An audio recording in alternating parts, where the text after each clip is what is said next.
வணக்கம். இன்னைக்கு படிக்க போகும் கதையின் தலைப்பு நெல்லுக்கு இறைத்த நீர். எழுதியவர் சரசா சூரி அவர்கள். இது ஒரு சிறு கதை. கதைக்கு போலாமா? சேலம் பாரத ரத்னா எம்ஜிஆர் பஸ் நிலையத்தை அடையும் பஸ்கள் எல்லாமே மந்திரித்து விட்ட கோழி மாதிரி நேராக கற்பகம் மெஸ்ஸின் முன்னால் வந்து நின்றுவிடும். கேரளா, கர்நாடகா, தமிழ்நாடு செல்லும் பெரும்பாலான பஸ்கள் சேலம் பஸ் நிறுத்தத்தை தாண்டி செல்லாமல் இருக்க முடியாது. காலை சிற்றுண்டியாகட்டும், பகல் உணவாகட்டும், இல்லை இரவு டிஃபன் ஆகட்டும், கற்பகம் மெஸ்ஸில் தான் சாப்பிடுவது என்றே டிரைவர்கள் தீர்மானம் பண்ணிவிடுவார்கள். முதலில் இறங்க தயங்கிய பயணிகள் கூட கற்பகம் மெஸ்ஸின் ருசியில் மயங்கி வீட்டில் சாப்பிடாமல் வருவதும் வாடிக்கையாகிவிட்டது. கற்பகம் மெஸ், அதில் அப்படி என்னதான் இருக்கிறது? சேலம் பஸ் நிறுத்தத்தை ஒட்டி பெரிய உணவகங்கள் நிறைய காளான் போல் முளைத்துவிட்டன. 5 நட்சத்திர ஹோட்டலிலிருந்து 3 நட்சத்திரம் வரை தடுக்கி விழுந்தால் உணவகங்கள்தான். இதற்கு நடுவில் கற்பகம் மெஸ் இருக்குமிடம் தெரியாது. உள்ளே தள்ளி சாயம் போன போர்டுடன் ஒரு ரோட்டோர டீ கடை மாதிரி தோன்றும். மக்கள் ஈ மொய்ப்பது போல் மொய்க்க என்ன காரணம்? ஒரு ஈ கூட மொய்க்காமல் இருப்பதும் ஒரு காரணமாய் இருக்கலாமோ? ஆமாம், படு சுத்தம். வேறொரு முக்கிய காரணம் இருக்கிறது. வெள்ளையப்பன் கடை முதலாளி, ஏகபோக உரிமையாளர். பெயருக்கேற்ப போடும் சட்டையும் வேட்டியும் வெள்ளை, கருத்த முகத்தில் பட்டை பட்டையாய் அணியும் திருநீரும் வெள்ளை. வரும் கஸ்டமரை வரவேற்கும் போது பளீரென்று மின்னும் அவரது பற்களும் வெள்ளை. எல்லாவற்றுக்கும் மேலாக வருபவர் வயிறார உணவருந்திவிட்டு போவது ஒன்று மட்டுமே தனது வாழ்வின் குறிக்கோளாக நினைக்கும் அவரது உள்ளமும் வெள்ளை. வெள்ளையப்பனின் மனைவிதான் கற்பகம். சொந்த அத்தை மகள்தான். வெள்ளையப்பனின் குடும்பம் கடனால் தத்தளித்து கொண்டிருந்த போது கை தூக்கி விட்டவர் கற்பகத்தின் தந்தை ஆறுமுகம். ஆரம்பத்திலிருந்தே வெள்ளையப்பன் தான் தன் மாப்பிள்ளை என்று தீர்மானித்திருந்தார். ஆனால் மனைவியிடம் கூட மூச்சு விடவில்லை. கற்பகத்துக்கும் மனதில் அப்படி ஒரு ஆசை இருக்கும் என்பதை அவரால் புரிந்து கொள்ள முடிந்தது. அத்தை அத்தை என்று ஆசையாய் ஒட்டிக்கொள்வான் வெள்ளையப்பன். நேராக சமையலறையில் நுழைந்து விடுவான். அத்தை நவருங்க, நான் தோசை சுடுறேன், போய் ஒரு தட்டத்தை எடுத்து போட்டு உட்காருங்க. என்ன தம்பி கேலி செய்கிற? இன்னி வரைக்கும் கற்பகம் ஒரு நாள் கூட ஒரு தோசை சுட்டு எனக்கு கொடுத்ததில்ல. ஆம்பளை புள்ள, போய் நீ உட்காரு, நான் சுட்டு போடுறேன். அதெல்லாம் முடியாது. இன்னைக்கு ஒரு தோசையாவது என் கையால் எங்கள் அத்தைக்கு போடாமல் இந்த இடத்த விட்டு போக மாட்டேன். மாவை அழகாக கரண்டியில் வழித்து எடுத்து பொறுமையாய் தோசைக்கல்லில் ஊற்றி வட்டமாய் தேய்த்து 2 முட்டை எண்ணெய் ஊற்றி வேகும் வரை காத்திருந்து திருப்பி போட்டு மொறு தோசையை தட்டில் போடும் வரை வைத்த கண் வாங்காமல் அவனையே பார்த்து கொண்டிருப்பாள் அத்தை. இவன்தான் என் மாப்பிள்ளை, கணக்கு போட்டு விட்டாள். 3 பேர் போட்ட கணக்குக்கும் விடை ஒன்றாகவே இருந்தது. ஒரு அனாதை மாதிரி நின்ற தனக்கு தங்க விக்கிரக மாதிரி பெண்ணையும் கொடுத்து சொத்து முழுவதையும் எழுதி வைத்துவிட்டு போய்விட்ட அத்தையும் மாமாவும் தான் வெள்ளையப்பன் கும்பிடும் தெய்வங்கள். கோவிலுக்கு போய் சாமி கும்பிடும் பழக்கமெல்லாம் கிடையாது. படிப்பில்லை என்ற ஒரு குறையை தவிர வெள்ளையப்பன் மேல் ஒரு அப்பழுக்கு சொல்ல முடியாது. கடும் உழைப்பாளி. ஆறுமுகம் மாப்பிள்ளைக்கு ஒரு பலசரக்கு கடை வைத்து கொடுத்தார். ஆனால் வெள்ளையப்பனுக்கு தான் பேர் சொல்லும் விதம் ஏதாவது சாதிக்க வேண்டும் என்று மனதில் ஒரு அரிப்பு. கற்பகம் கொடுத்த ஊக்கமும் தைரியமும் தான் கற்பகம் மெஸ்ஸாக மாறியது. ஆரம்பத்தில் வீட்டிலிருந்தே அத்தையும் கற்பகமும் சேர்ந்து சமைத்த உணவுதான். மாப்பிள்ளையும் தன் கைவண்ணத்தை அவ்வப்போது காட்டுவதுண்டு. ஒரே வருஷத்தில் நினைத்ததை விட லாபம் தரவே 2 ஆட்களை வைத்து கொள்ள வேண்டியதாயிற்று. மாமனார் கொடுத்த பணத்தில் சேலம் பஸ் நிறுத்தத்தை ஒட்டி ஒரு இடம் வாங்கி கற்பக மெஸ்ஸை தொடங்கிவிட்டார். 2 நாள் காய்ச்சலில் படுத்த கற்பகம் அவரது வாழ்க்கையிலிருந்து மறைந்ததும் அவளை தொடர்ந்து அத்தையும் மாமாவும் அவரை தனியாக விட்டு போனதும் தனி மரமாய் நின்று கற்பக மெஸ்ஸை சேலத்தின் பெயர் சொல்லும் உணவகமாக மாற்றியதும் அதுவே அவரது குடும்பமாய் மாறியதும் கனவாய் கதையாய் மாறிப்போனது. அண்ணாச்சி, என்ன யோசனையில் முங்கிட்டீங்க? அண்ணி நினப்பு வந்துருச்சாங்காட்டியோ? அண்ணாச்சி கண்ணில் லேசாக கண்ணீர் தழும்பி நின்றதை பார்த்து விட்டான் கந்தப்பன். கற்பகம் மெஸ்ஸில் உள்ள எல்லோருக்கும் வெள்ளையப்பன் அண்ணாச்சிதான். கந்தா, அவன் நினப்பில் தாண்டா என்னோட உசுறு இன்னமும் உடம்புல ஒட்டிக்கிட்டு இருக்கு. எனக்குன்னு யார் இருக்காங்க? என்ன அண்ணாச்சி இப்படி சொல்லிட்டீங்க? எனக்குன்னு ஒரு பிள்ளை இருந்தா கூட உன்னைய மாதிரி இருக்க மாட்டான்னு வாய்க்கு வாய் சொல்லுவீங்களே. நீங்கள் எனக்கு செஞ்ச உதவிக்கு என்னோட உடம்பையே செருப்பாக தைச்சு போட்டால் கூட ஆகாதே. யாரும் இல்லைன்னு மட்டும் இன்னொரு முறை சொல்லாதீங்க. அண்ணாச்சி அவனை அப்படியே கட்டி அணைத்து கொண்டார். கற்பகம் அவரை பார்த்து சிரித்து கொண்டிருந்தாள். பெரிய மல்லிகைப்பூ மாலை. ஹோட்டலில் நுழைந்ததும் காலையில் முதல் வேலையாக அவளது படத்தை நன்றாக துடைத்து வாங்கி வந்த மல்லிகைப்பூ மாலையை தன் கையாலேயே போட்டு தூபம் காட்டிவிட்டு எதிரில் மாட்டியிருக்கும் அத்தை மாமா படத்தை வணங்கிவிட்டுத்தான் கல்லாப்பெட்டியிலேயே கை வைப்பார். வேறு எந்த சாமி படமும் கிடையாது. அண்ணாச்சி, ஒரு முருகன் படம் மாட்டுங்க, அம்சமாக இருக்கும். கந்தா, எனக்கு சாமி நம்பிக்கையே போயிருச்சுடா. என் சாமி அவதான்டா. அப்புறம் பட்டையாக விபூதி எதுக்கு பூசுறீங்க?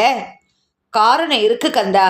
முதல்ல வேலைக்கு கிளம்பியில கற்பகம் என்னைய கூப்பிட்டு, மாமா நில்லுங்க, இந்த விபூதியை பூசிட்டு தான் நெதமும் நீங்கள் வேலைக்கு போகணும். நீரில்லா நெற்றி பால்னு அப்பா அம்மா சொல்லி கொடுத்து வளர்ந்த பிள்ளை நான். இதை மட்டும் எக்காரணம் கொண்டு விடமாட்டேன்னு சத்தியம் பண்ணி கொடுங்க. அவ சொன்னப்புறம் அதை மீற முடியுமா? அண்ணாச்சி, ஒன்று சொல்லட்டுமா? கந்தா கந்தான்னு நீங்கள் என்னைய கூப்பிட்டாலும் அது அந்த முருகனையே கூப்பிடுற மாதிரியில் இருக்குது. உன்னோட மல்லுக்கட்டை என்னால் ஆகாதுப்பா. கண்டப்பன் அவரிடம் வேலை கேட்டு வந்தபோது அவன் மீசை முளைக்காத 13 வயது பையன். சிறுவர்களை வேலைக்கு வைத்துக் கொள்வது சட்டப்படி குற்றம் என்பதை வெள்ளையப்பன் தீவிரமாக கடைபிடிப்பவர்.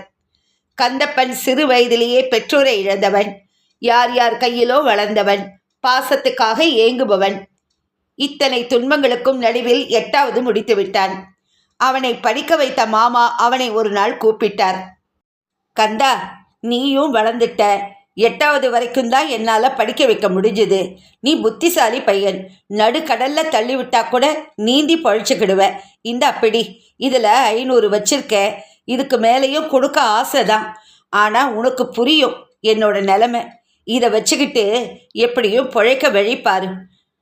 நடு தெருவுக்கு வந்துவிட்டது போல என்ன? திக்கு திசை தெரியவில்லை. பார்க்காத வேலை இல்லை. கற்றுக்கொண்ட பாடம் ஏராளம். அதில் ஒன்றுதான் சமையல். அவனுக்கு ஒரு கைமணம் இருந்தது.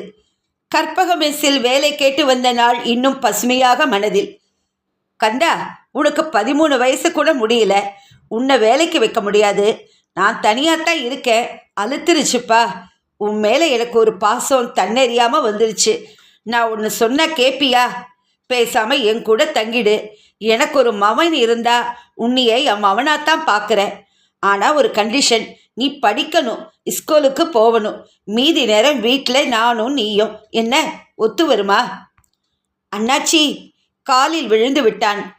கற்பகம் மெஸ்ஸிலிருந்து வீட்டுக்குள் நுழையும் போதே அண்ணாச்சிக்கு முன்னெல்லாம் வெறுப்பாய் இருக்கும். ஆனால் கந்தன் வந்த பின் கதையே மாறிவிட்டது. வாங்க அண்ணாச்சி, முட்டை தோசையும் கருப்பட்டி காப்பியும் தயார். கை கால் கழுவிட்டு வாங்க. அண்ணாச்சி, நீங்கள் இன்னொரு கல்யாணம் கட்டியிருக்கலாம் இல்லை? உங்கள் குணத்துக்கும் பணத்துக்கும் வெள்ளந்தி சிரிப்புக்கும் நான் நீனு வரிசையாக நின்றுருப்பாங்களே. ஒரு நாள் கந்தப்பன் கேட்டான். நெசந்தாண்டா, கற்பகம் போனப்புறம் அந்த இடத்துல யாரையும் வச்சு பார்க்க மனம் ஒப்பலன்னெல்லாம் சொல்ல மாட்டேன். பாக்கியான்னு ஒரு பொண்ணு என் வாழ்க்கையில் வந்தா. அவளுக்கும் கல்யாணம் முடிஞ்சு 2 வருஷத்தில் புருஷன் யார் கூடயோ ஓடிட்டான். 1 வருஷம் தனியாகத்தான் இருந்துச்சு.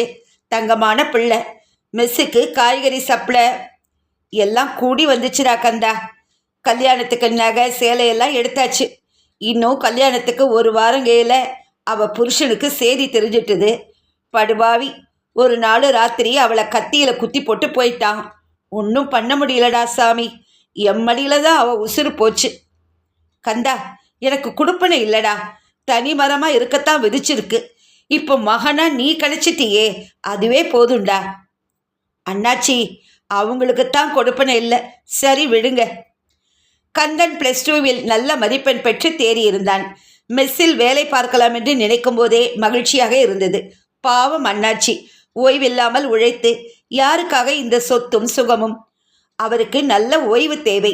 கோவில் குளம் என்று போகவும் மாட்டார். ஆக்ரா, பேலூர், ஹாலபீட் என்று அனுப்பி வைக்க வேண்டும். காலையில் அண்ணாச்சிக்கு முன்பே மெஸ்ஸில் நுழைந்து விடுவான். அவர் வரும்போது நம்ம பழைய மெஸ்ஸா இது என்று நினைக்க தோன்றும். 7 மணிக்கெல்லாம் நீங்க போங்க அண்ணாச்சி, இனி என் பொறுப்பு. 7 மணிக்கப்புறம் கல்லாவில் உட்கார்ந்தால் 9க்குத்தான் எழுந்திருப்பான். கடையை மூடிவிட்டு போகும்போது மீதி இருக்கும் இட்லி, தோசை, சில பணியாரங்களை நன்றாக பேக் பண்ணி எடுத்துக்கொண்டு பூந்தளிர் காப்பகத்தை நோக்கி நடப்பான். பூந்தளிர் அனாதை சிறுவர்களுக்காக இளங்கோவன் நடத்தும் காப்பகம். 2 வயது முதல் 12 வயது வரை உள்ள சிறுவர்கள். அவர்களுக்கென்று ஒரு உலகம். கூட பிறக்காத அண்ணன் தம்பிகள். கந்தன் அண்ணா வந்தாச்சு. 2 வயது அகிலன் தான் முதலில் வந்து கந்தனின் காலை கட்டிக்கொள்வான். கந்தன் ஊட்டினால்தான் சாப்பிடுவான். வீட்டுக்கு போகும்போது 10 ஆகிவிடும். 1 வருஷம் ஓடி போய்விட்டது. கந்தா, நாளையிலேருந்து நீ மெஸ்ஸுக்கு போக வேண்டாம். தூக்கி வாரி போட்டது. இவரும் எல்லோரையும் போல இனிமே போய் பொழிச்சக்கிடுன்னு சொல்ல போறாரா? கந்தனுக்கு தலை சுற்றியது. அண்ணாச்சி, அப்புறம் நான் எங்கிட்டு போகிறது? மேலே படிக்க போகிறடா. இன்னும் என்ன இருக்கு படிக்க? நிறைய இருக்கு. உன்னை கோவாவுக்கு அனுப்ப போகிறேன். 2 வருஷம் படிக்கணும். கற்பகம் மெஸ்ஸை கற்பக ஹோட்டலாக மாற்றணும். சேலத்திலேயே இது மாதிரி ஹோட்டல் இல்லைன்னு பேர் வாங்கணும்டா. நீ செய்வடா, உன்னால் மட்டும்தான் முடியும். குருவி தலையில் பனங்காயை வைத்து விட்டார். அவனும் சுமக்க தயாரானான். படிப்பு முடிய 1 மாதம் இருக்கும்போது ஒரு ஃபோன். அண்ணாச்சிக்கு மூளையில் ரத்தம் உறைந்து பக்கவாதம் வந்து படுத்து விட்டார். ஆனால் டிப்ளமோ வாங்காமல் வீட்டுப்படி ஏறக்கூடாது என்று கண்டிப்பாக கூறிவிட்டார். அண்ணாச்சியின் கோலத்தை பார்க்க முடியவில்லை. மெஸ்ஸுக்கு போகாமலும் இருக்க முடியவில்லை. ச்சே, எல்லாத்தையும் அனுபவிக்க வேண்டிய சமயத்தில் இப்படி படுத்துட்டாரே. கையில் செலவுக்கு காலனா இல்லை. மொத்த பணத்தையும் வழிச்சு தொடச்சி எனக்கே செலவழிச்சிட்டாரு. கற்பகம் மெஸ்ஸோ இன்னைக்கு நாளைக்குன்னு மூச்சை இழுத்து பிடிச்சிட்ருக்கு. நினச்சது என்ன, நடக்கிறது என்ன? மனசு கிடந்து புலம்பியது. அகிலனை போய் பார்த்துவிட்டு வரலாம் என்று கிளம்பினான். அங்கு இன்னொரு அதிர்ச்சி. பூந்தளிர் மூடி கிடந்தது. வாங்க தம்பி, இளங்கோவன் சாரையா தேடுறீங்க? நீங்கள் போய் 3 மாதத்திலேயே மூடிட்டு எங்கேயோ போயிட்டாரே. கட்டுப்படி ஆகலையான் தம்பி. பாவம் அந்த குழந்தைங்க. அகிலன்னு 2 வயசு குழந்தை. சுருட்ட முடியோட துரு துருன்னு இருக்குமே, அதானே? அது மட்டும் ரொம்ப புண்ணியம் செஞ்சுருக்கணும். யாரோ வெளிநாட்டுக்காரங்க குழந்தைய தத்து எடுத்துட்டு போயிட்டாங்கன்னு கேள்வி. 3-4 வருஷம் ஆயிருக்குமில்ல தம்பி. கந்தப்பன் மனது அவனிடமிருந்து நழுவி கொண்டு போனது. பித்து பிடித்தவன் போல ஆனான். வெள்ளையப்பன் படுத்த படுக்கையாகி விட்டார். ஒரு குழந்தையைப் போல பார்த்து கொண்டான் கந்தன். கந்தா, கற்பகம், கற்பகம். அதற்கு மேல் பேச முடியாது. அண்ணாச்சி, எல்லாம் நல்லா நடக்குது. கவலைப்படாமல் உடம்ப பார்த்துக்குங்க. ஒரு நாள் கந்தப்பனை தேடிக்கொண்டு 2 பேர் வந்தார்கள். என்ன பார்க்க கூட ஆள் இருக்கா? யாருங்க அண்ணே? வெளிநாட்டுக்காரங்க போல. பேசுகிறதே புரியல.